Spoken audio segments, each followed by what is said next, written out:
Oiê, pode olhar. Eu sou Ayrton Marques e estou de volta para mais um papo reto e direto com uma personalidade que é destaque no cenário econômico e empresarial de Mato Grosso. Além do YouTube, onde você nos assiste, este episódio está na íntegra e em formato de áudio também nas principais plataformas de podcast, como Spotify, Apple Music e também no Deezer.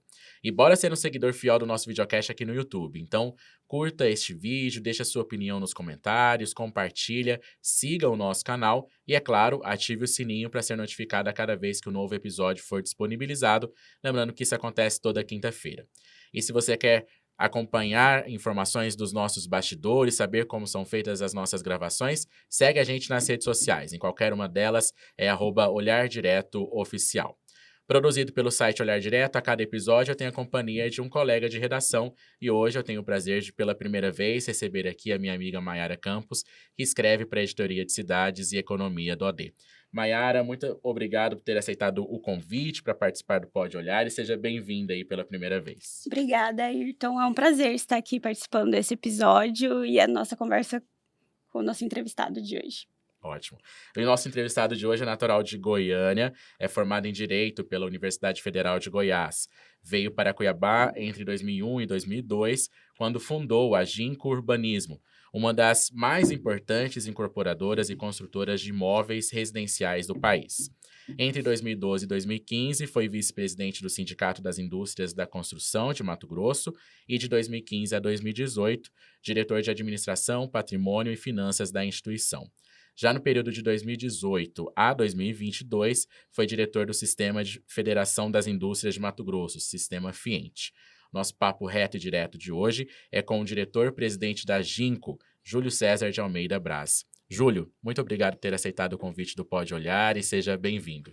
Eu que agradeço aqui, né, esse momento, a Iti Mayara, né? Eu gostaria de, em primeira mão, agradecer aqui a deferência à nossa empresa, né, como uma das empresas maiores do estado, que é que a gente tenta bastante trabalhar nesse sentido.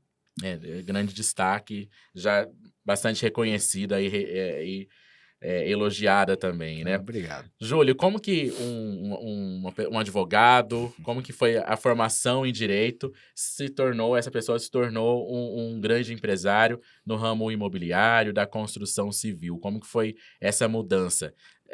Já havia essa empresa, já era de família? A gente vê muitos desses casos, né? Já tinha ali uma questão familiar ou não? Como que foi essa trajetória? Na realidade, é assim, não tem nada disso, na realidade foi uma empresa que nós trabalhamos e criamos, né, praticamente do nada, né, do zero. Mas começa um pouco antes. Eu sempre formei em direito, mas mesmo atuando em direito, sempre queria ter o meu próprio negócio, né? Então, fiz a faculdade e durante o período da faculdade mesmo eu já fiz a experiência como empreendedor, desde do ramo de confecção até o ramo de restaurante. Então, um restaurante, inclusive, na beira da praia. Então, eu fui assim, várias experiências super interessantes que me ajudaram a amadurecer. Mas formei e aí fui trabalhar numa construtora em Goiânia, né? Eu fui ser advogado dessa construtora. E, aliás, até uma história pitoresca, porque eu só fui ser advogado dessa construtora por conta do restaurante que eu tinha aberto na Bahia. A gente abriu um bar e restaurante, aliás, a gente arrendou esse bar, um amigo meu, nós arrendamos durante o período de verão, e lá, passando por lá, passou várias pessoas e eu fiquei conhecendo uma pessoa, inclusive, que era de Goiânia, que era advogado, e por coincidência a gente fez essa amizade. Quando retornamos a Goiânia, um dia ele lembrou de mim numa situação, né, que eu falei para ele que eu estava formando em direito e tudo mais, e me passou um caso que era para ele pequeno, né, mas para mim que estava formando era interessante. Atuei junto a essa empresa e essa empresa me convidou para trabalhar full time com eles. Então aí começa a minha história no mercado, né? Eu comecei a trabalhar nessa empresa, que era uma construtora, e depois passei para uma outra construtora também como advogado. Atuei mais ou menos uns 5, 6 anos como advogado e depois acabei me tornando diretor comercial dessa empresa, que nós fomos, na época, os pioneiros em condomínio horizontais lá em Goiânia. E aí, a partir daí, começa a minha história no mercado imobiliário em Goiânia e depois eu me mudo para cá. Em Goiânia ainda não era a Ginco, né? A Ginco foi Não, formada já não, aqui em lá Cuiabá em 2001, isso, 2002. isso. Lá, na realidade, eu era, como eu disse, diretor comercial dessa empresa. Essa empresa é a FGR, ela existe até hoje, é uma empresa muito bem renomada, atua até hoje no mercado de construção civil, de condomínio. E depois de, sei lá, eu não me vou, assim, mais 10 anos de empresa, resolvi sair e montar o meu negócio. Eu Uhum. montei uma construtorazinha, né, lá com mais 2 amigos, e dentro disso nós começamos a prospectar alguns locais para poder expandir. Um deles foi Cuiabá, né, prospectamos aqui, e aí achamos que o mercado era super interessante. Em 2000 para 2001, fizemos vamos dizer assim, esse contrato de parceria na época para o Florais Cuiabá. Em 2002 a gente lança, vimos que era uma bom, apesar de todos os obstáculos, mas era um bom mercado, um mercado em ascensão. E a partir daí eu resolvo mudar definitivamente para cá, né, junto com o Tamura, que já morava aqui, que era o meu sócio daqui, e abandonar assim, maneira de dizer, né, deixar Deixar. Goiânia. Literalmente, queimei as pontes todas para não ter nenhuma possibilidade de retorno. E aí nós ficamos integralmente aqui em Cuiabá. Então, E assim, nessa época, o que chamou a atenção e fez com que o senhor e o seu sócio definissem por Cuiabá e não outros locais que o senhor já olha, assim, estava pesquisando, né? essa é uma boa pergunta. Eu estive em Cuiabá pela FGR, na época, em 94. A gente já tinha prospectado mercado aqui naquela época e tal, e naquele momento eu não achei que a cidade estava, ou pelo menos seria, um bom mercado para a gente atuar. Quando eu retorno, e aí é um detalhe interessante, que como eu já tinha estado aqui, eu não estava muito assim inclinado Botando a fé, né? voltar para Cuiabá. Mas o Tamura, que era o meu sócio, né, então ele insistiu muito para que eu viesse aqui em Cuiabá. E aí eu retornando em 2000, eu percebi que a cidade tinha realmente tomado uma outra característica e uma outra, vamos dizer, uma outra dimensão. E nós começamos a observar que esse crescimento, ele começou em virtude principalmente de alguns investimentos, desde do setor de energia, com a questão do manso, né, algumas questões viárias que aconteceram. Então, a gente percebeu que teria um processo de expansão interessante para nós aqui. A gente lança o Florais Cuiabá, a gente teve um sucesso bacana, e aí sim, em vez de ficarmos nessa ponte aérea de Goiânia e Cuiabá, falei, não, vamos fincar o pé aqui e trazer todos os recursos, todas as condições que a gente tem e realmente trabalhar.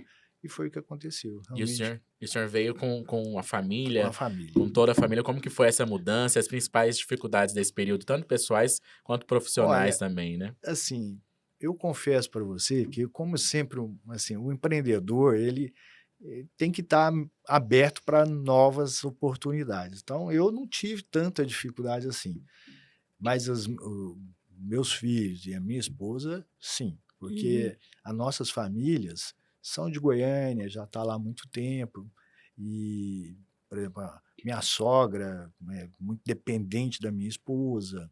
Eu morava dentro de um condomínio também lá em Goiânia, e meus pais, eles moravam fundo a fundo com a minha casa. Então, meus meninos tomavam café e jantavam na casa da avó. Então, era assim, uma situação. Essa questão Quando, de proximidade familiar quando eu pega, falei né? que a gente ia mudar, foi meio complicado. Sim. E aí sempre falou, não, mas vocês estão indo e quando é que vocês voltam? Eu falei, a gente não volta. A intenção não é essa, Não né? é essa. Mas eu acho que é isso, assim, acho que essa foi talvez a maior dificuldade. A outra é de adaptação, mas eu, de novo, confesso que eu me adaptei muito bem aqui. Aliás, eu sou um entusiasta de Cuiabá, né? Assim, é uma cidade que a gente tem a oportunidade ainda de ter uma cidade grande com características de cidade pequena, Sim. né? Eu sempre falo, eu gosto de atividade ao ar livre. Então, você pode pedalar, correr e ainda tomar um banho de córrego, que eu, assim, É um negócio que você conta isso para as outras pessoas, eu Em falo, Goiânia já não tem, não, já não Já não existe é isso, né? diferente, né? não tem condição. Agora você pega aqui, pega ali na saída para Chapada ali, com 20 minutos de casa, você tá dentro de um lugar e tomando banho de córrego aí, assim, Uhum. com Sim. água limpinha, tudo.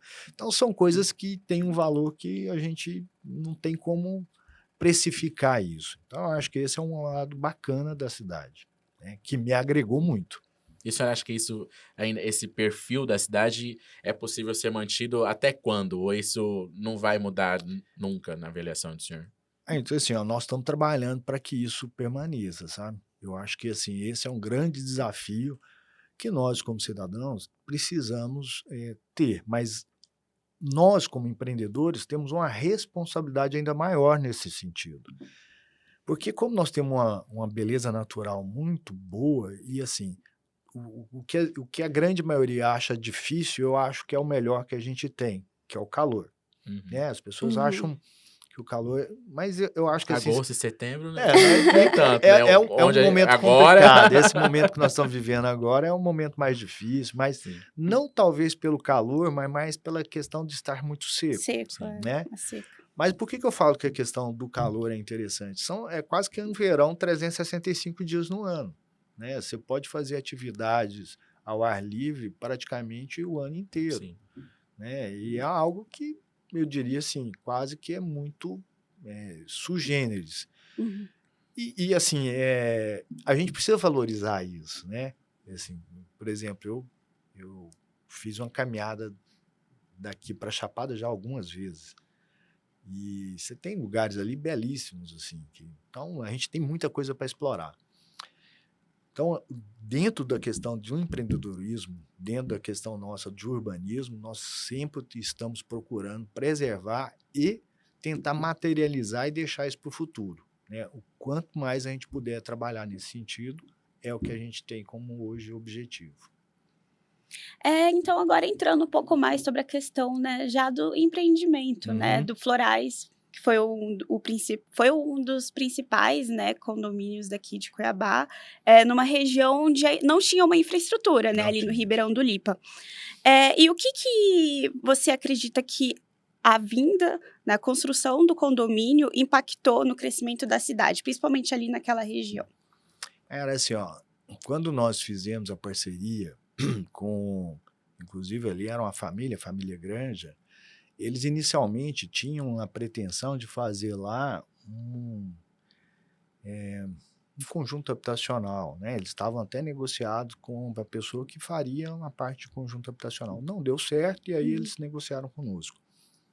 Eu acho que foi de suma importância a gente estar indo para lá, porque mudou completamente a característica, sim.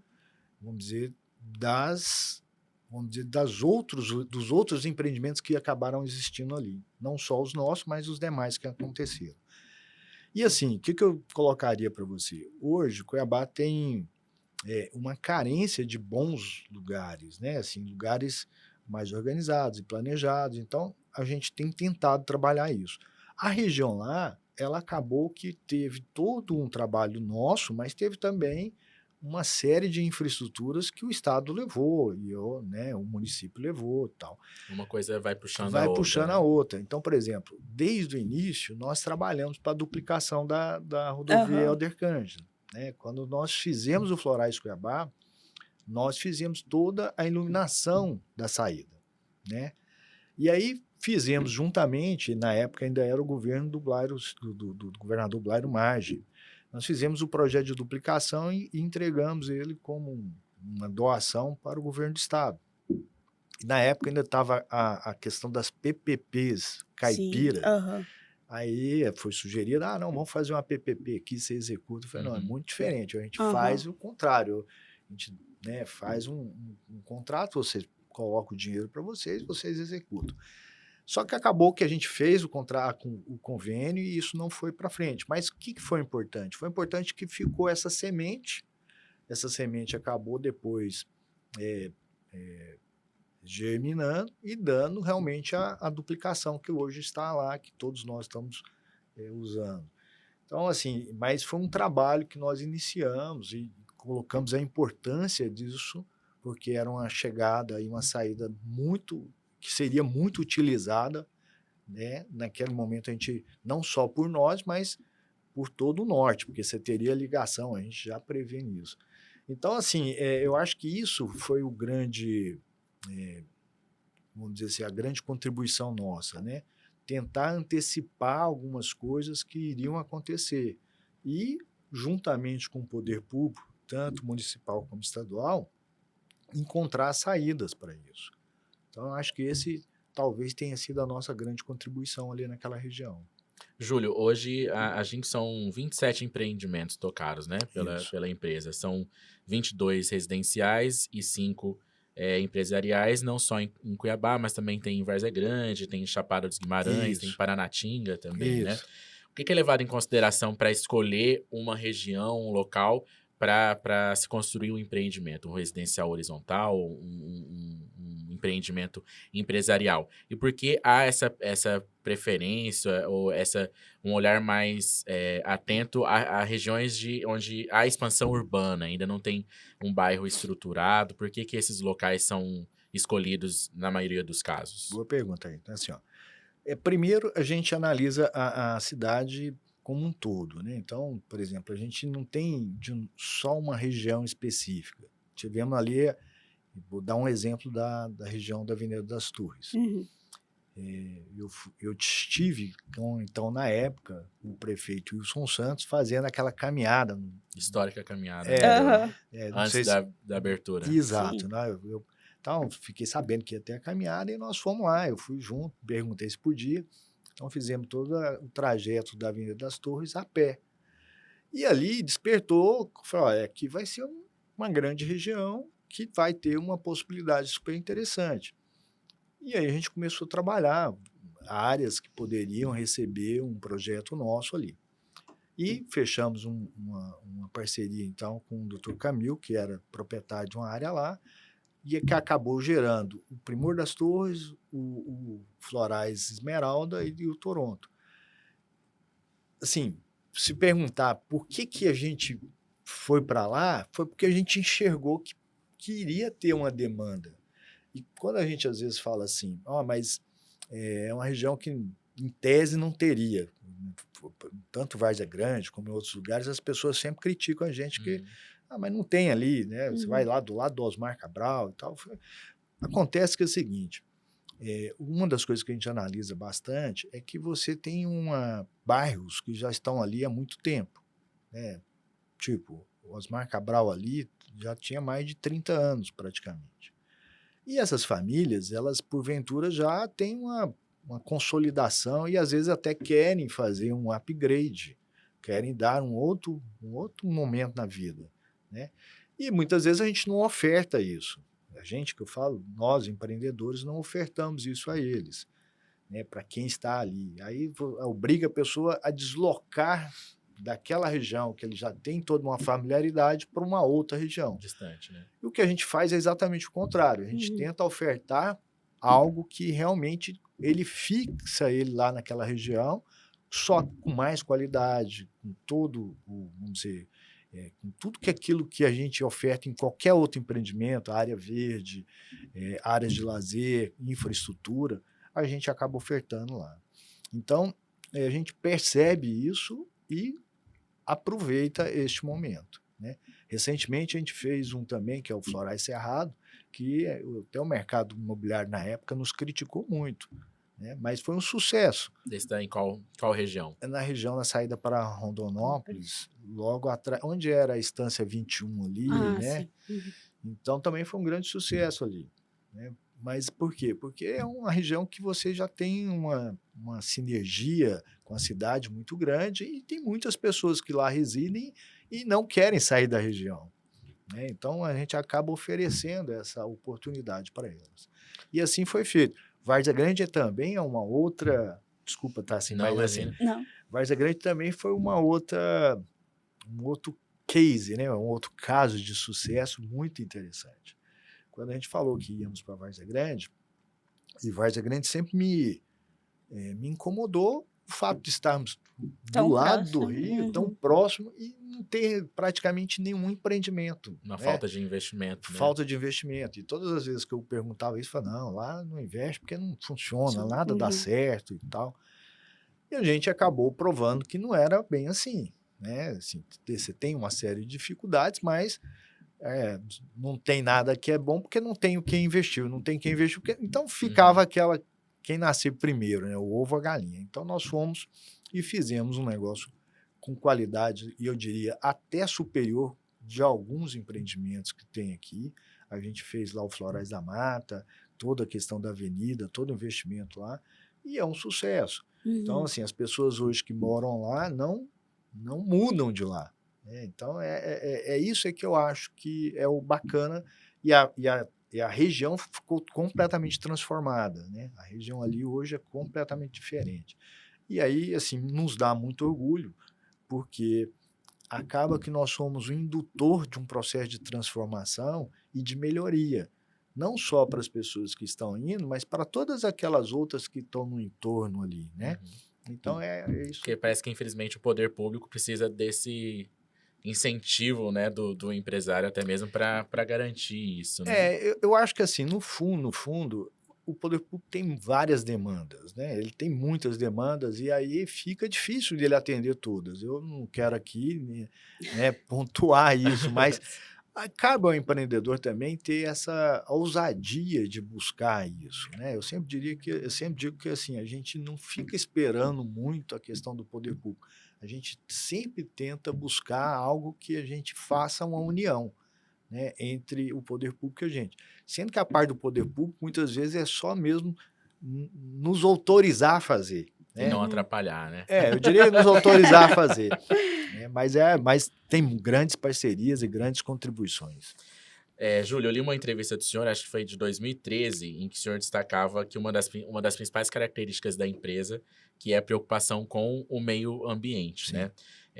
Tanto que todos os empreendimentos na época contavam com área verde, acredito que isso continuou também. E além disso, na época havia uma parceria com a UFMT Sim. para a revitalização ali do Ribeirão do Lipa, além de projetos ambientais dentro dos próprios condomínios, né?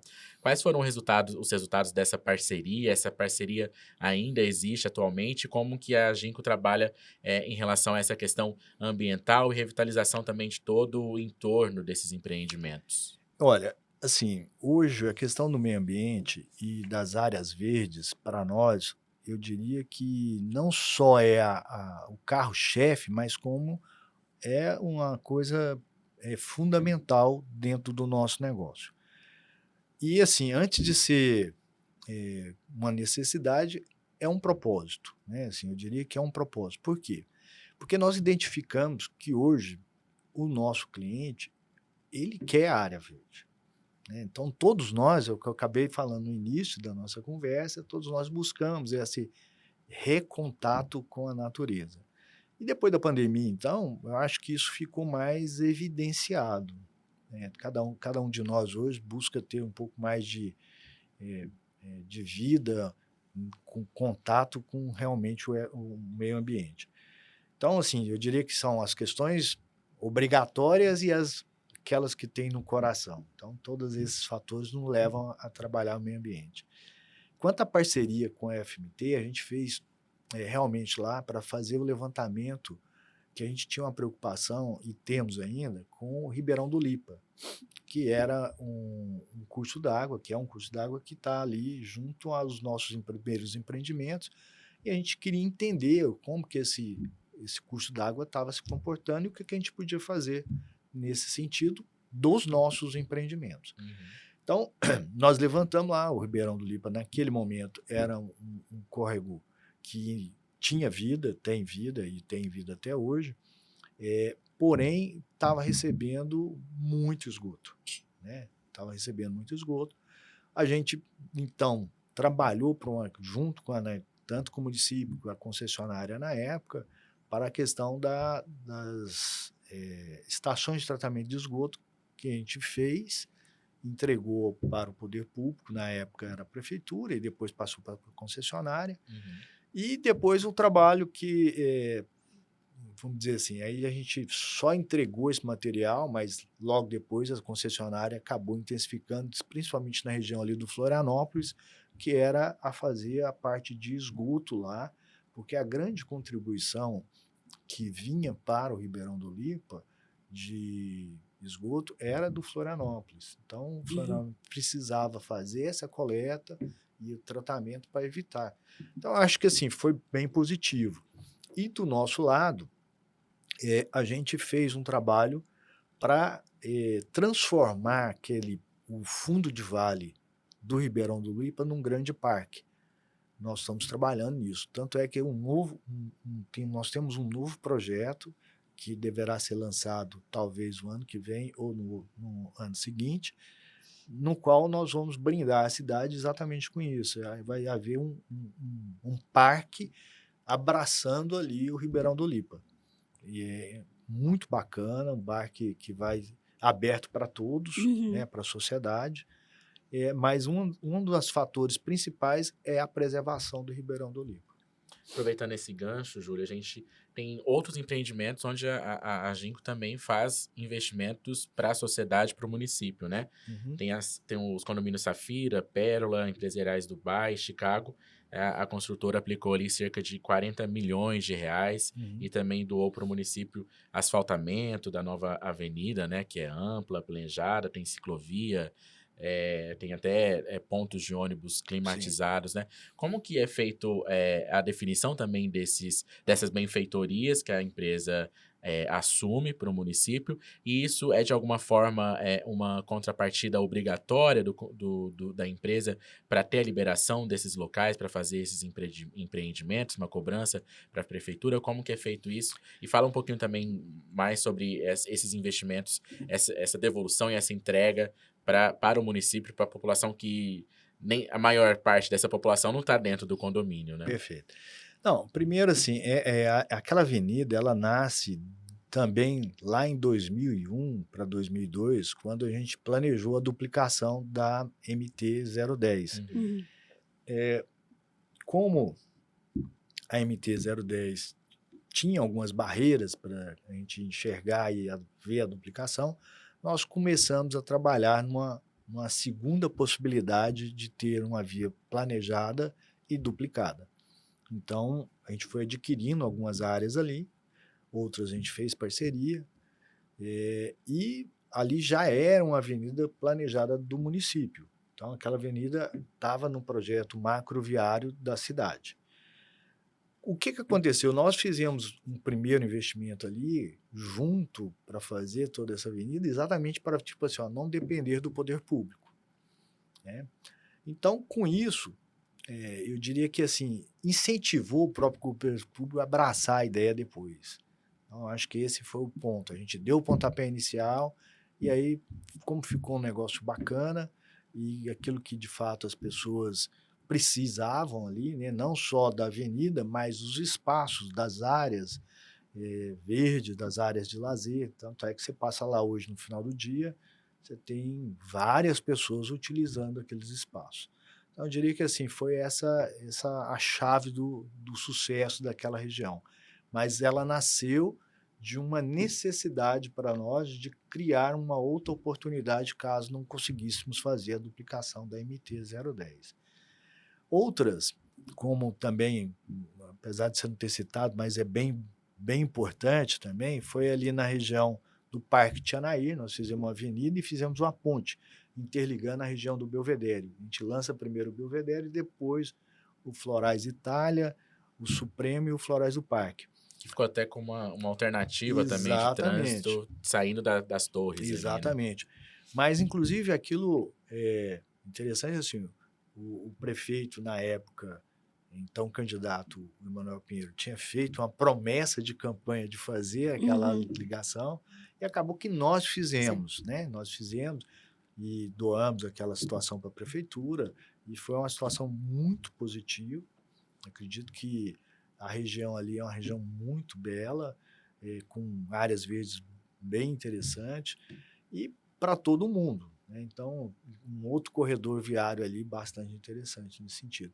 Então, eu diria que quando a gente faz esse tipo de investimento, pensando no todo, a contrapartida nossa é a valorização do produto que a gente entregou para o nosso cliente.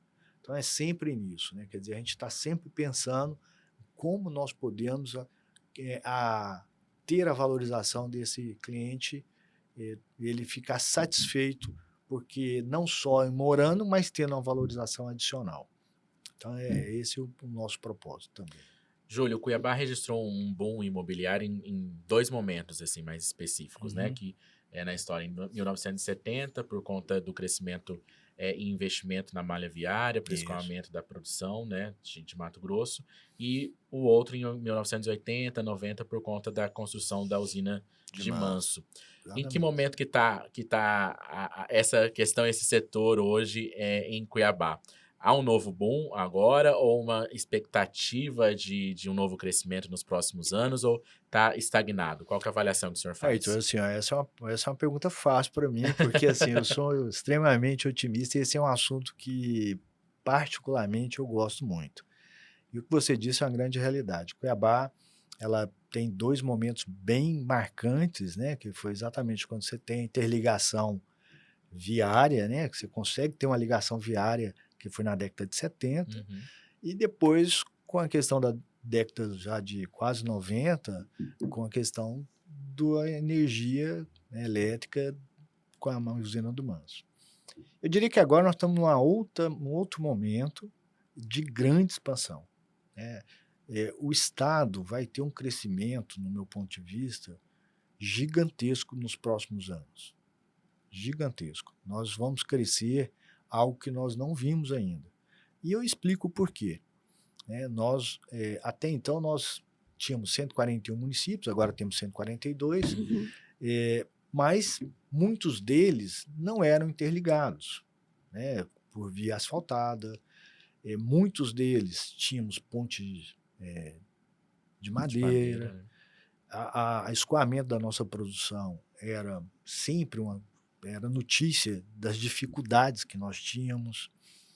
Isso está mudando muito radicalmente, né? Assim, eu diria que o governo do estado nos últimos anos vem feito um investimento brutal, né, para usar uma palavra que eu acredito caber, né, nessa questão de sistema viário, né, assim, de logística do estado.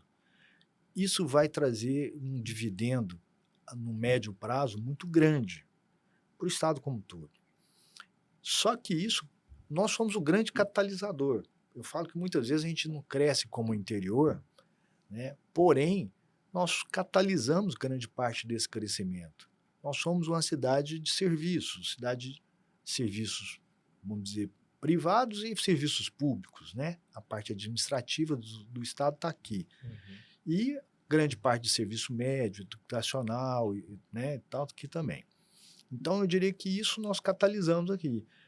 E o que nós tivemos, tanto na década de 70 como na década de 90, de crescimento, a gente teve um crescimento nas cidades que eu diria que elas tiveram um crescimento de volume, né? E eu acho que o crescimento que nós vamos ter agora, ele vai ter que crescer também muito em qualidade. Por que isso? Não sei se vocês vão concordar, mas assim, recentemente nós estamos sofrendo um apagão de mão de obra, né? Assim, hoje, praticamente, dentro do estado, é difícil a pessoa falar assim que está sem trabalhar, é difícil, porque, olha, não faltam oportunidades. E os números mostram que é um dos principais estados em relação a emprego, né? E com Nossa menores taxa de taxas de desemprego é bem desemprego. baixa. E o mais interessante, hoje nós temos mais oportunidades ainda em vagas mais qualificadas. Quanto Sim. mais qualificado, mais dificuldade você achar vamos dizer, uma pessoa para ocupar a vaga. O que eu estou enxergando? O que nós estamos enxergando? Nós estamos fazendo um processo de migração de um capital intelectual muito positivo. Além do capital, vamos dizer, financeiro, nós estamos atraindo agora um capital intelectual para o estado e para a capital. Isso vai transformar uma situação nos próximos 10 anos que nós não vimos ainda. né, novos empreendedores, novas oportunidades de trabalho, novas situações de geração de riqueza e renda. Então, é isso que eu acredito. E Cuiabá, ela vai crescer mais ainda. Eu vou dar um outro ponto de vista que a gente está vendo aí. O Estado vai entregar 2 grandes hospitais nos próximos 2 anos aí, ela Uhum. entrega 2. Que é o Central e o Júlio Júlio Miller, Miller. né? Você vai precisar de gente para, Sim. né? Hoje Pra nós não temos, trabalhar, né? nós não, eu arrisco a dizer, né, não sou nenhum especialista nessa área, mas arrisco a dizer que você não tem gente suficiente para trabalhar nesses 2 hospitais. Uhum. Então, é só para um exemplo. Fora outras coisas que estão acontecendo que a gente está observando de investimentos menores ocorrendo na cidade e no interior. Então, eu diria assim que vamos viver sim um outro momento de expansão, de crescimento da cidade e do estado. Então, o senhor citou essa questão da mão de obra, né? E Uhum. é, inclusive, um dos tópicos que eu acredito que hoje a mão de obra é um dos principais entraves, né, no setor imobiliário. Mas qual outro teria? Você fala Além assim, das questões burocráticas, assim, qual que é a principal dificuldade para o crescimento? olha, assim, eu diria que o crescimento do setor imobiliário, ele passa por uma questão realmente burocrática de aprovação. Uhum. Hoje,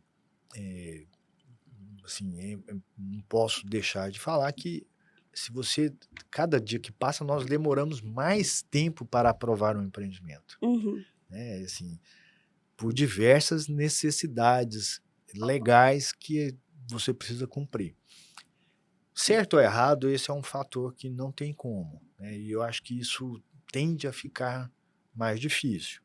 É um processo que eu já estou há mais de 30 anos nesse ramo e nunca vi assim, não, vamos facilitar. Você tem as Aham. facilitações, você tem aí as questões da tecnologia hoje facilitou muita coisa, mas as questões, nós citamos aqui, as questões ambientais hoje são muito complexas, né?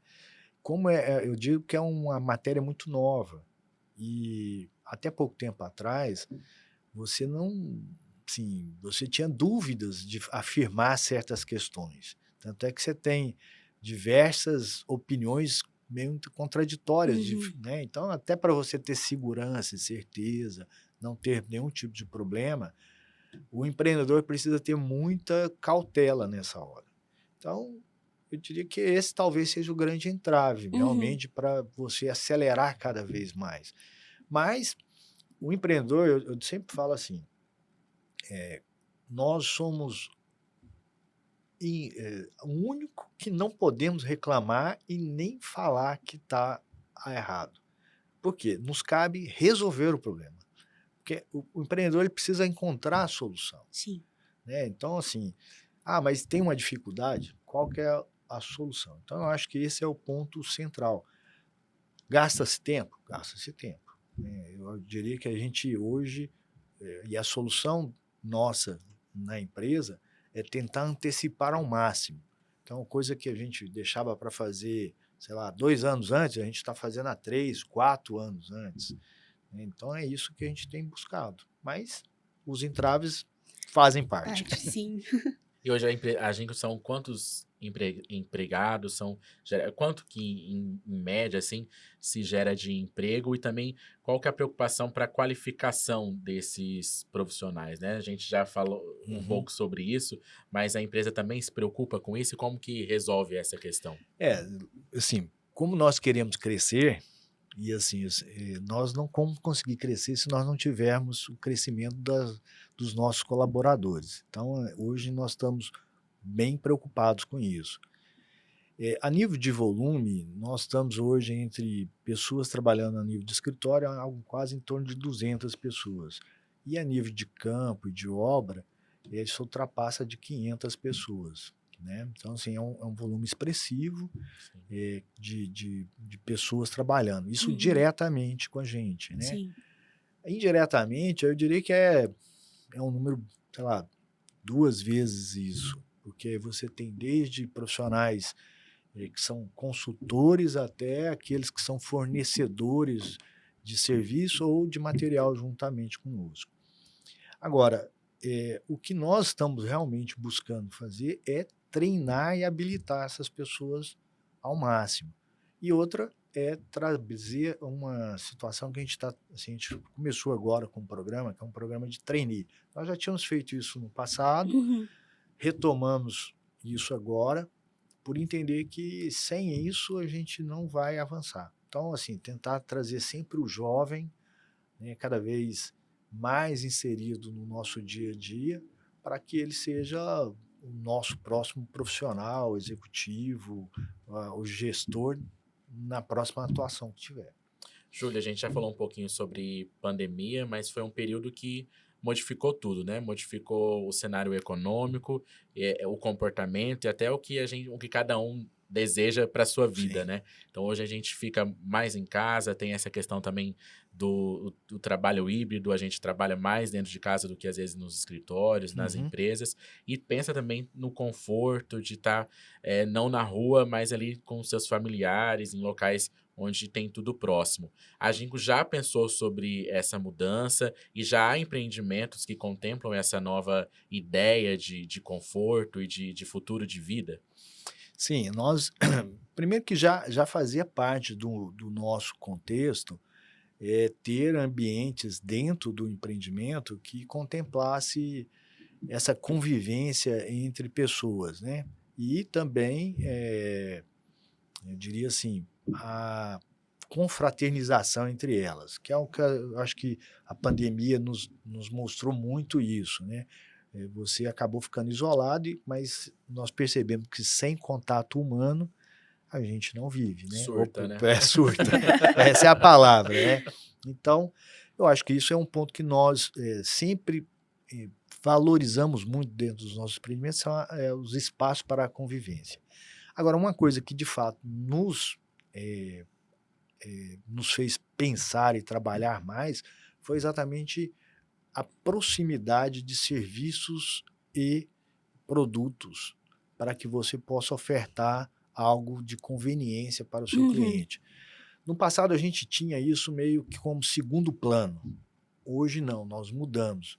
Hoje a gente, por exemplo, tanto é que os novos projetos eles estão nascendo de uma composição quase que linear, ou seja, tanto a parte de serviço como a parte residencial, ela nasce junto. Então antes era assim, era quase como se fosse algo que: "Ó, não, sobrou um cantinho aqui, vamos botar alguma coisa aqui de comércio, alguma coisa aqui, um posto".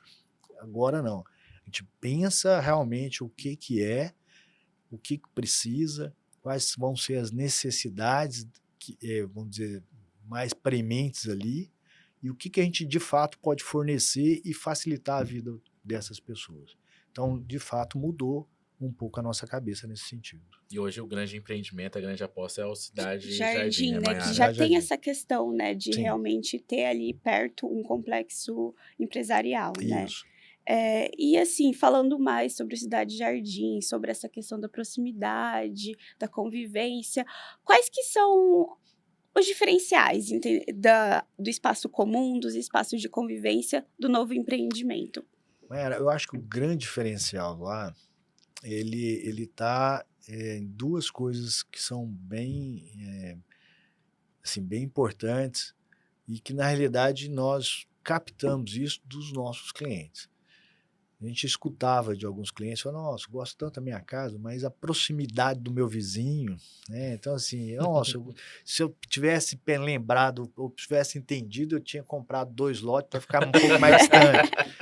Então nasceu um pouco esse empreendimento nasceu disso, né, a gente percebeu que algumas pessoas, elas, até por não ter essa referência, né, não fizeram essa opção na época e hoje gostariam de ter algo com mais espaço. Então, o grande diferencial lá são os espaços. Tudo é Uhum. muito generoso, tanto o lote individual como todas as áreas comuns. Nós estamos falando lá de uma área total só do empreendimento de mais de 3 milhões de metros quadrados. Sim. Só para ter uma referência, o Parque Novo Mato Grosso é praticamente 3 milhões de metros quadrados. Sim. Então assim, é uma área muito generosa para praticamente 850 famílias só. Então, de fato, eu acho que esse é o ponto principal da diferenciação. E o segundo é que, necessariamente, nós já estamos pensando e desenhando vamos dizer, um centro, e aí, de fato, vai ser um centro de serviço e produto. Ele não será só de conveniência. Sim. Lá, hoje, nós estamos estudando, de fato, nós estamos criando um ecossistema, e a palavra ecossistema hoje está meio sendo usado para a questão de informática, então a gente está adotando para transformar a região em algo voltado para todo tipo de serviço de longevidade. Esse deverá ser a nossa âncora lá. Júlio, mas como é que é isso? Assim, simples. Na realidade, hoje você tem uma grande área aqui em Cuiabá que ela virou uma referência para mim, no meu ponto de vista, de serviços de saúde, que é ali o Jardim Cuiabá. Né? Você tem desde clínica, hospital, e tudo ali naquele contexto e cada dia mais, né? Porém, sofre ali de falta de estacionamento, você tem problema de segurança. Então, a ideia nossa é criar algo ali que volte para essa situação, mas que contemple essa parte de longevidade, desde a nutrição, fisioterapia, oncologia, mas tudo voltado na expectativa de melhorar a longevidade das pessoas. Então, esse é o que a gente está trabalhando lá. E, ao lado disso, todo o serviço, aí, alimentação, comércio, mas a âncora será essa. Então, você acredita que esse espaço tão grande foi um dos principais motivos de escolher aquela região, a proximidade com o Parque Novo Mato Grosso? Assim, na época, quando nós escolhemos a região, não existiu o parque. O parque veio depois. A área está conosco lá há mais de 15 anos. A gente vem trabalhando esse projeto só a nível de aprovação ambiental, para você ter uma ideia, são quase 3 anos. Então, assim, a gente vem trabalhando há um bom tempo nisso aí. A ideia, realmente, era pegar uma região que nós consideramos uma das saídas mais nobres da cidade, e mais charmosa. Né? E vai ser assim para os próximos anos. Né? Você tem a saída para Chapada, a saída para o Manso. Então, a gente imaginou que ali seria algo que pudesse caber no empreendimento com esse e caber também esse serviço voltado para uma situação um pouco mais, vamos dizer assim, que você não precisaria de ter uma questão de proximidade. Você pode ter um pouquinho mais distante, mas com estacionamento e segurança, as pessoas vão topar. E empreendimentos como este, né, Mayara? Tem chamado a atenção até nacionalmente, né? Sim. A gente tem aí famosos já com lotes, com terrenos no Cidade Jardim, o cantor Leonardo, né? Sim. Como que isso ajuda também na venda dos lotes e também no nome do empreendimento e da Ginkgo nacionalmente? Olha, assim, nós tivemos uma experiência com o Zezé lá na Chapada, que para mim foi uma experiência assim, inusitada, né? Assim, a gente não esperava. Ele que procurou vocês? Olha, foi uma questão assim que ele viu a situação, nos procurou e depois a gente acabou fazendo vamos dizer assim, uma situação interessante. Um bem bolado. Um bem bolado. E assim, para nós, na época, era algo que não fazia muito sentido, porque eu falo por mim, né? O pessoal do marketing até fala, não, faz todo sentido. Mas eu falei, mas não acredito. E olha, teve gente de querer morar do lado, né? Queria morar na quadra. Né? Então, é algo que a gente não esperava. Já a questão do Leonardo, é importante dizer que assim, o Leonardo mora em um empreendimento lá em Goiânia, que é o Aldeia do Vale, no qual eu vi esse empreendimento nascer, vi ele crescer, vi ele sendo estruturado.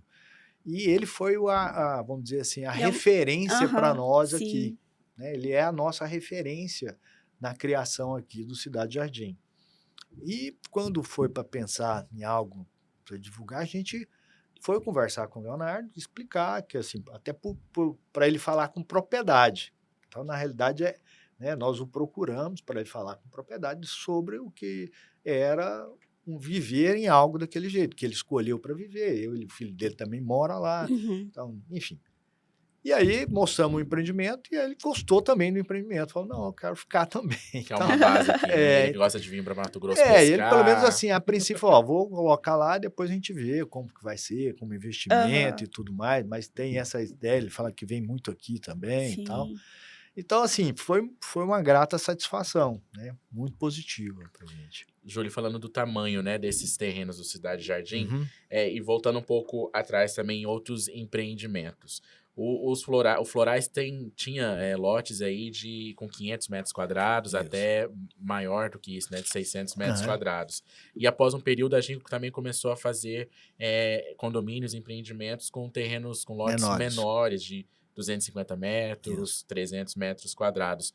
Como que isso é definido? Foi uma questão estratégica da empresa de começar com esse tamanho de lote, reduzir num período e voltar agora com esse lote maior? Como que isso é Não, assim, pensado? ó, na realidade, a gente trabalha muito com análise de mercado. Então, por exemplo, a gente vem fazendo pesquisas de mercado, nós fazemos pesquisa de mercado a todo ano. Então, e analisando também o que está acontecendo fora daqui.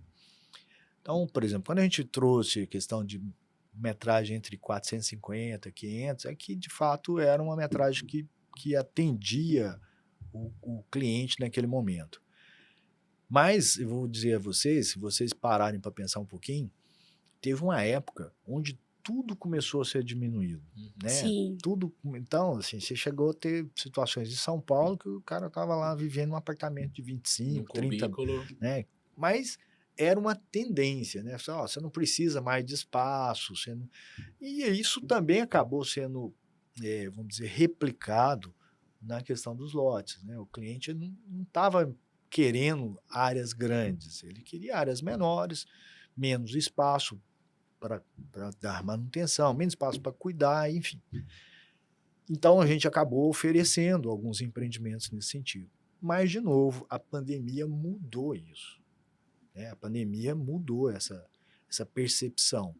De novo, as pessoas acabaram ficando nos espaços e começaram a perceber que nem o espaço pequeno não era algo que ela Sim. gostaria. Então, hoje existe uma tendência de busca de espaços maiores. Então, assim, eu diria que nós estamos trabalhando com as tendências, mas sempre vai ter aquele pessoal também que gosta de uma situação menor. Então, a gente tem buscado tentar Atender todos atender os gostos, todos né? os gostos. Assim, a Uhum. gente tem buscado, não é uma, vamos dizer, uma estratégia comercial nossa, né? É tentar atender a demanda que, de fato, como eu disse, a Cidade Jardim, a gente percebeu Sim. exatamente uma demanda que vinha dos clientes nossos, que eles Aham. reclamavam para nós dessas É questões. muito pequeno e E a gente próximo, né? foi. Ficar muito do lado Exato. ali. Aí você foi observando e falou: ó, vamos ofertar um negócio diferente, então. Aproveitando essa questão ainda da pandemia, em relação aos valores, né, desses Uhum. lotes, a gente aí tinha, antes da pandemia, tinha terrenos, lotes que giravam em torno de R$ 1.000 o Isso. metro quadrado. E hoje a gente vê situações de o dobro ou até o triplo disso, né? Uhum. Por que teve esse aumento depois da pandemia? É a questão da procura, é a questão do material? O que gerou esse acréscimo, esse aumento? Vamos lá. Assim, na realidade, nós tínhamos, até a pandemia, nós estávamos trabalhando, e eu diria nós, todo o mercado, como de uma maneira geral, vinha trabalhando no negativo. Vocês vão lembrar que em 2016, eu falei aqui também no início, né, em 2016, 2017, nós tivemos uma queda no mercado imobiliário muito forte. E nos obrigou a redesenhar todo o modelo e a trabalhar para sobreviver. Essa é a realidade. Então, quando você. E assim, muitas empresas estavam com estoque. Então, não adiantava aumentar preço ali, porque você não tinha como dar vazão naquela situação. Então, esse foi um ponto que jogou os preços para baixo. Mas lá, a gente sempre avisava os clientes, falava, esse momento vai passar. Vai passar e aí, a hora que passar, os preços mudarão, porque você já tem uma defasagem de preço. Com o advento da pandemia, o que ocorreu? Esses preços ajustaram para uma nova realidade. Mas aí ocorreu um outro fator, né? Você teve um processo de encarecimento do insumo, mão de obra, né? Porque o mercado voltou a trabalhar e você, né, começou a ter uma procura e uma demanda maior. Então, hoje, nós estamos vivendo exatamente esse momento. O resultado do que você está perguntando é o resultado das duas coisas. Quer dizer, um reajuste de preço, o preço estava muito baixo, e depois um realinhamento de preços de insumos que ocorreu também depois do período da pandemia. E aí, o problema que aconteceu, muito similar, as indústrias ficaram paralisadas, né? Vocês vão lembrar disso, e aí quando elas retomaram, os pedidos se avolumaram. O que ela fez? Ela aumentou o preço. Né? Isso em vários setores, né? A gente vê que esse setor de automóveis também, isso aí, preços exorbitantes de veículos. Então, né? isso eu diria que assim, é o efeito colateral do que nós tivemos da pandemia. Né? E a tendência é manter esses valores, aumentar a Não, possibilidade de reduzir? Eu acho que agora nós vamos entrar num processo mais de estabilização. Se nós tivermos uma situação econômica de inflação mais equilibrada, a gente deve ir para um processo de estabilização, não mais ter um aumento tão brutal nesse sentido. Né? Ótimo. Entendi. Então, agora voltando um pouco sobre o que a gente já vem falando do Parque Novo Mato Grosso, que vai estar ali próximo ao Cidade Jardim, que deve atrair muito, deve aumentar um pouco o nosso turismo, né? A gente sabe que vai ser um parque com o autódromo, vai ter várias outras infraestruturas, né, para atrair o público para os cuiabanos, mas também, principalmente, trazer gente de fora. E como que esse parque ele ajuda a agregar, né, no valor do Cidade Jardim, mas também ajuda nessa expansão de Cuiabá? Olha, eu vou agradecer imensamente a sua pergunta, porque eu queria até, assim, eu acho que o Parque Novo Mato Grosso, ele vai ser um ícone e um divisor de águas, né? E eu vou falar o porquê. Como eu falei no início, eu sou de Goiânia, e em Goiânia, na década de 70, Goiânia teve uma situação que foi o Serra Dourada e o Autódromo, né? E foi muito criticado. Na época, o governador era Leonino Caiado. Né? E foi muito criticado, porque como é que faz um Serra Dourada, não tinha nem time direito, ele vai fazer lá. E depois o autódromo, ninguém corria de carro. Mas foram dois fatores importantes para a questão de colocar o Estado no cenário nacional e buscar, vamos dizer, visibilidade. Naquela época, foi super importante para a gente. Depois o Estado lança lá um centro de convenções que também, na época, foi questionado e virou uma atração fenomenal depois, porque não tinha nem espaço. O que eu acho que vai acontecer com o Parque Novo Mato Grosso é isso. Nós teremos hoje Cuiabá no cenário nacional. Por quê? Não tem nenhuma cidade com esse equipamento. Nenhuma. Não é só o autódromo. O parque vai ter lá um local para shows e eventos de mais de 40 mil pessoas. Você vai ter estacionamento para mais de 15 mil carros. Você não tem nenhum lugar no país com isso. Vou dar um ponto. Por exemplo, você vê esse Rock in Rio que fazem aí. Toda vez precisa montar uma estrutura, fazer. Você teria isso lá tranquilamente. Sim. Bem feito, bem organizado, tudo. O senhor acredita que a questão da distância não atrapalha um pouco do centro da capital? De jeito nenhum. Eu fico vendo exatamente as referências que eu tive de Goiânia e depois vendo as fotografias antigas aqui de Cuiabá. Esses dias até apareceu Cuiabá das Antigas, a UFMT, né, a foto da UFMT onde era. Você olhava e ao fundo não tinha nada, absolutamente nada. Era só alguns blocos. Então, assim, eu diria que assim, para ter um equipamento daquele tamanho, precisa de ter área. E não faz sentido ter área nesses outros lugares. Vou dar um outro exemplo para vocês. Eu fui um dos que, na época da Copa, na época, inclusive, era o governador Plairo Maggi, eu dei como sugestão a colocar um novo estádio fora, inclusive, do perímetro da cidade. Manter Uhum. ali o Verdão, né? Deixava o Verdão e teria lá. Seria economicamente muito mais viável, mais barato, e não teria um equipamento que, assim, ele ficou mais caro e é um equipamento reformado, você não tem uma via de acesso, você não tem uma via rápida, os estacionamentos são... Então, Sim. assim, eu acho que o Estado agiu certo, no meu ponto de vista. Vai ser um grande equipamento, vai ser um equipamento que, de fato, vai trazer e colocar o Estado num cenário de atração não só turística, mas cultural, Cultural, sim. né? Eu Uhum. acredito muito nisso, porque ninguém tem esse equipamento, Uhum. né? Júlio, como que o senhor avalia e analisa esse crescimento desordenado do município? Mais em relação à quantidade de invasões, de ocupações. Neste ano, no começo do ano, a gente teve até um caso de uma área ali na região Uhum. do contorno leste que foi, por determinação da justiça, retirada as Uhum. famílias, né? E aí, nas investigações, foi apontado até mesmo o envolvimento de membros de organizações criminosas que fomentam essas invasões e que organizam também essas invasões, ocupações. De que forma isso impacta no mercado imobiliário e da construção civil de Cuiabá? Então, eu acho que, assim, isso impacta primeiramente na sociedade, né? Nós temos quase 200 bairros não formalizados nem regularizados em Cuiabá. Esses bairros, o que acontece? As pessoas acabam não tendo endereço, elas não podem tirar um financiamento, elas não têm um documento com relação a isso, e acaba que você vê o não investimento, a pessoa acaba não fazendo ali melhorias, sempre é alguma coisa mais ou menos.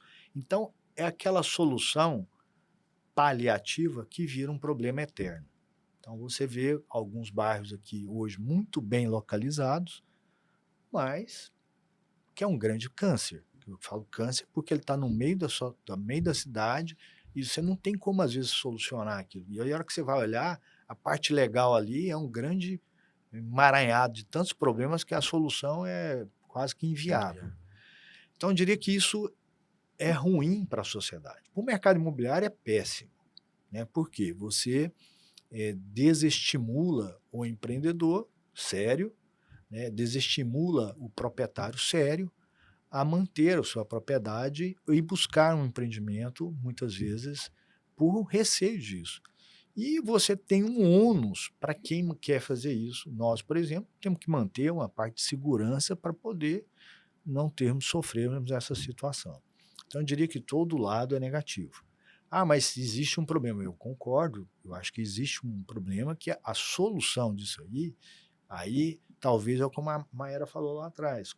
Assim, se você facilitar algumas coisas burocráticas nisso, você teria o próprio empreendedor fazendo essas questões em condições mais acessíveis. E, com certeza, grande parte, se não a grande maioria dessas famílias, preferiam estar acessando e tendo condições de adquirir seu imóvel com mais dignidade. E aqueles que, infelizmente, não têm essa condição, o Estado aí deveria ter um programa para atendê-lo. Mas eu diria que, assim, a grande verdade é que, como você bem colocou na sua pergunta, isso é uma indústria. É uma indústria que, a princípio, usa vamos dizer assim, da boa-fé de algumas pessoas e de um problema social para ganhar dinheiro.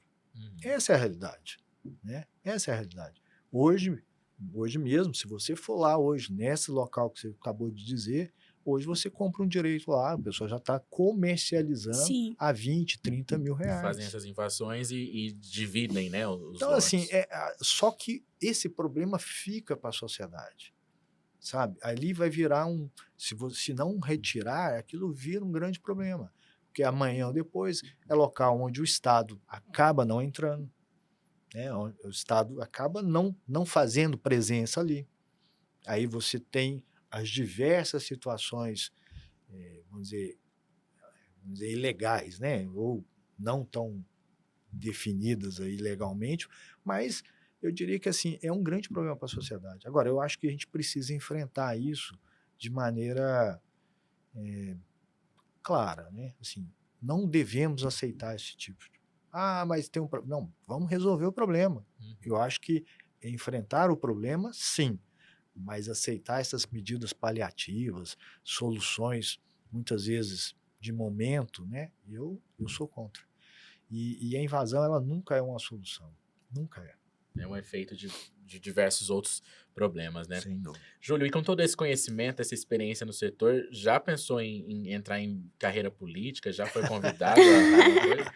Porque pelo que a gente falou aqui, fez mais empreendimentos, mais obras para o município do que muito prefeito aí, né?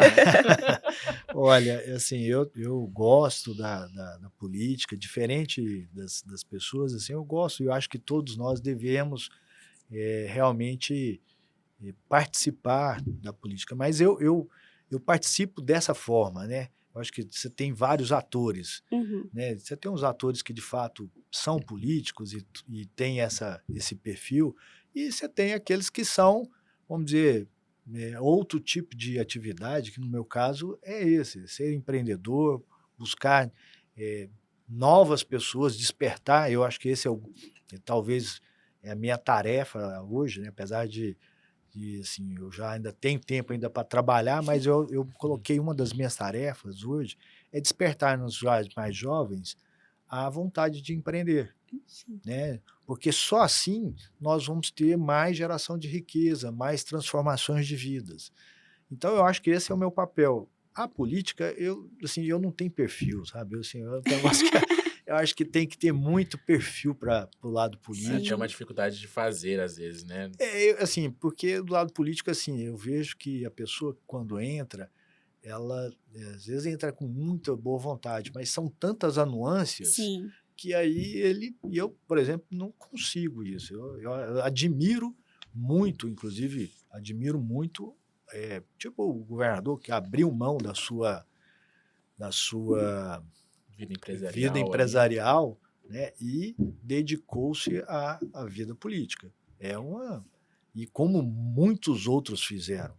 Mas eu diria que eu não tenho esse perfil, não. Ótimo. Júlio, muito obrigado por ter aceitado o convite do Pode Olhar, ter passado esse tempo aqui com a gente, falado um pouco sobre a sua trajetória, sobre a Ginco, falado um pouco também sobre município, né? A expansão do município, a importância da gente discutir essa questão habitacional, e a gente está sempre à disposição. Até uma próxima. Muito obrigado. Olha, eu que agradeço muito, gostei demais e estarei para qualquer uma outra situação que vocês queiram. Ótimo. Mayara, muito obrigado. Gostou da primeira experiência? Gostei. Logo a gente está de volta. Sim, obrigado. Obrigada. Eu vou ficando por aqui, mas você acompanha a repercussão deste episódio no nosso portal. É o www.olhardireto.com.br. E para você acompanhar mais informações dos nossos bastidores, acesse as nossas redes sociais. Em qualquer uma delas é @olhardiretoOficial e ativa o sininho aqui no YouTube e assina o nosso canal, tá bom? Eu volto na próxima semana com mais um papo reto e direto. Tchau, tchau.